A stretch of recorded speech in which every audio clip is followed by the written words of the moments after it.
Stop. Back up. Stop. Voice-activated control for conventional powered trains? Let's look into it on this episode of Toy Train Tips and Tricks. Forward. Stop. Control your train like never before with Lionel Voice Control. In 2002, Lionel Trains announced an exciting new feature for its Bluetooth-controlled trains, voice control.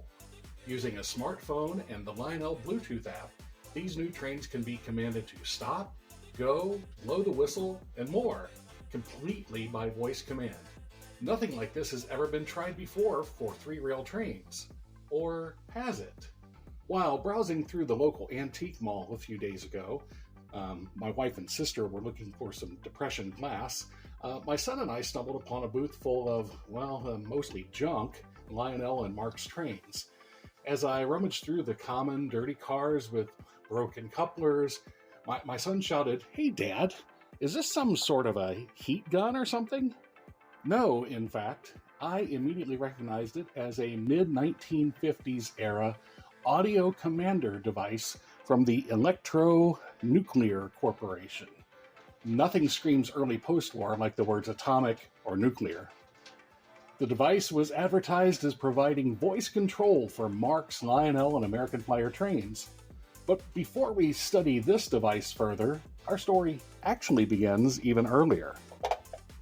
In 1937, the Louis Marx Corporation applied for a patent on a voice-actuated control device for toy trains. This device was immediately put to use in the Marx No. 424 Radio Control Tower. Once wired between the transformer and the track, the operator could, theoretically, activate the reverse mechanism of an E-unit equipped train by speaking into an opening at the top of the control tower. Then one could imagine that the train was responding to the operator's voice commands via radio, just like a real railroad. I say theoretically because the device really wasn't responding to the spoken words. Instead, a diaphragm inside the tower would activate an electrical switch, also inside the tower, when it detected a strong and steady stream of air, such as when an operator would say, "Stop," or "Back up."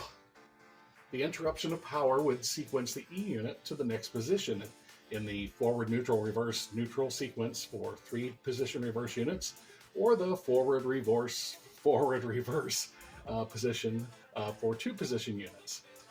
It was up to the operator to keep track of what operation was going to come next. Marx made the tower beginning in 1937 and continued production until sometime in the early 1950s. So these towers are relatively common today, and many are used simply as static display towers instead of as these operating accessories. Sometime in the mid-1950s, the Electro-Nuclear Corporation was born, and the company began production of the Audio Engineer.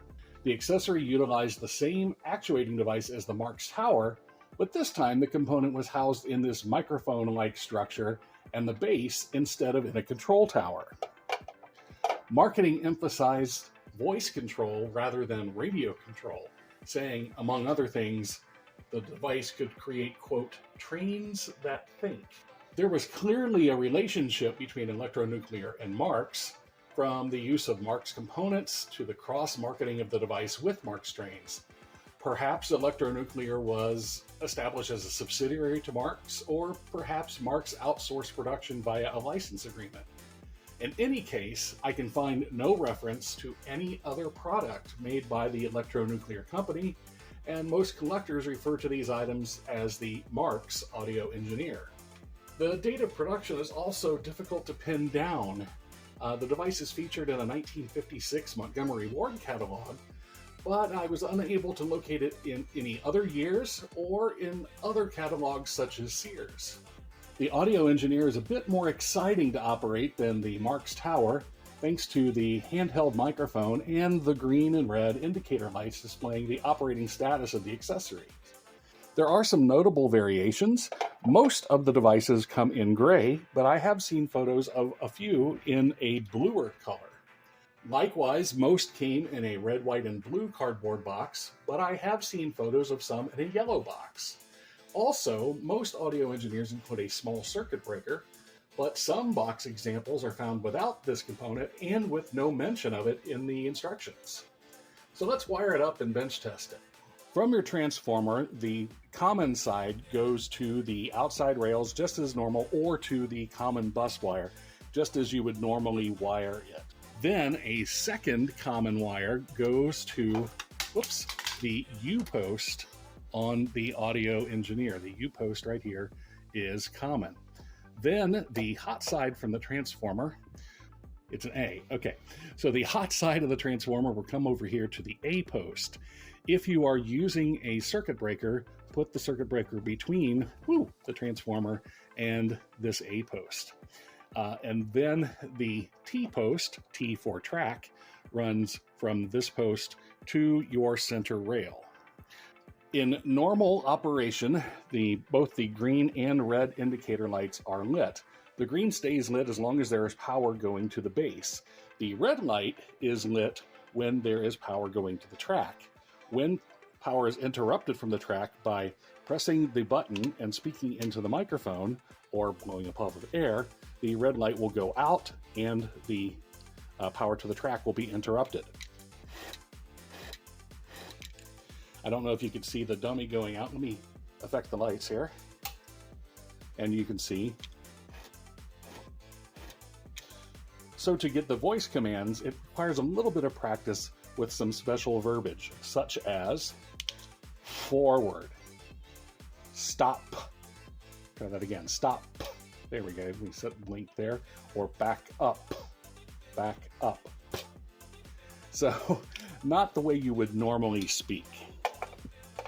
As you can see, the audio engineer is more of a neat novelty item rather than a serious layout control device. I could see, though, that with the use of a relay and a capacitor, perhaps one could ensure that the power remains interrupted for additional second or two, making the operation more reliable, especially for finicky E units. All right, let's give this a test spin here on the layout. Forward, forward. Stop. Back up. Stop. Forward. That's the tough one. Forward. Stop. Back up. Back up. Stop. Forward. There we go. Stop. Back up. Back up. Stop. Okay, so it actually worked a little better than I expected it to. Stuck a few times, but that could have been the E unit as well as the audio engineer. It happens sometimes. So there we go. Not too bad, but still not something I would do for regular operation. Probably more of a novelty for when friends are over. The good news is you can leave this wired up to your layout and only use it when you want to, and use regular transformer control any other time. You don't have to do any other special connections or disconnections.